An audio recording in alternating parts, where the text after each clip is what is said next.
Bonjour Étienne. Bonjour Sœur Marie. Alors nous entrons dans cette deuxième semaine de Carême et on voit que Jésus monte à Jérusalem.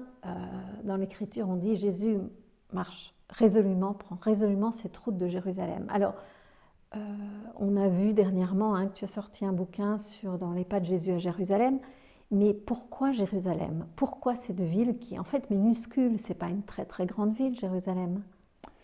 Jérusalem est notre patrie spirituelle, c'est le berceau de l'humanité, le flambeau de l'univers, la fontaine de vie, la ville du grand roi. Et la seule religion qui a été fondée à Jérusalem est le christianisme par la passion et la résurrection du Christ. Donc c'est vraiment notre patrie spirituelle, comme le dit le psaume 85, « Sion, chaque homme l'appelle sa mère ».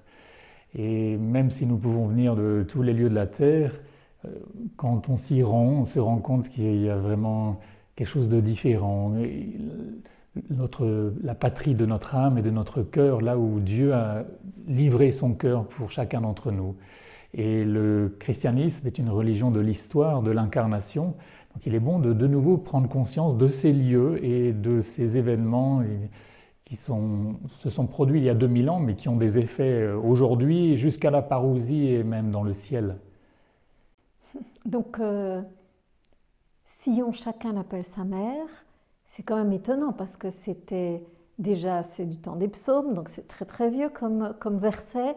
Est-ce que dans le judaïsme, on va aussi dire que Jérusalem, c'est le cœur, c'est l'âme de cette religion?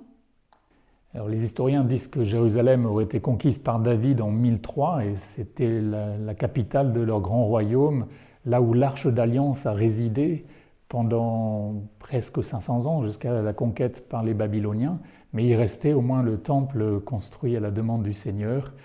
Et Jérusalem est l'intersection de 3 régions de la terre, le continent africain, Asie et Europe, et puis tout le Moyen-Orient. Et cela correspond aux 3 fils de Noé, c'est-à-dire les ancêtres de l'humanité. Donc c'est important non seulement pour le peuple d'Israël, mais pour l'humanité entière, tout ce qui s'est produit là et qui a été préparé pendant au moins 1000 ans avant les événements du Nouveau Testament. Alors en allant sur place à Jérusalem, on voit, c'est vrai, les 3 grandes religions monothéistes qui s'y retrouvent, cohabitent. Aujourd'hui, on ne peut pas penser à Jérusalem sans parler de ces horreurs de guerre qui nous font mal.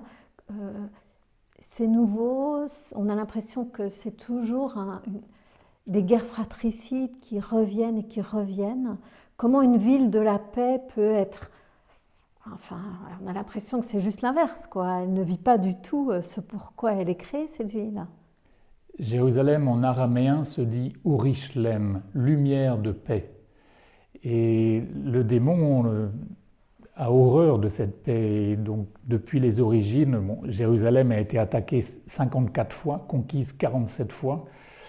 C'est là où se focalise toute l'histoire de l'humanité. Et jusqu'à la parousie, la venue finale du Christ dans la gloire, il y aura des tensions en ce lieu-là. Parce que le démon ne veut pas que le salut vienne de Sion. Mais il a déjà perdu, le salut a déjà été remporté une fois pour toutes. Donc ce que nous pouvons faire, c'est intercéder pour cette paix, que le Christ soit reconnu. Amen. Alors prions pour ça cette semaine, pour que cette paix puisse atteindre nos cœurs, puis nous aussi qu'on soit vraiment des instruments de paix, et puis pour que on puisse accueillir cette paix que le Christ nous offre. La béatitude de ceux qui font la paix, oui.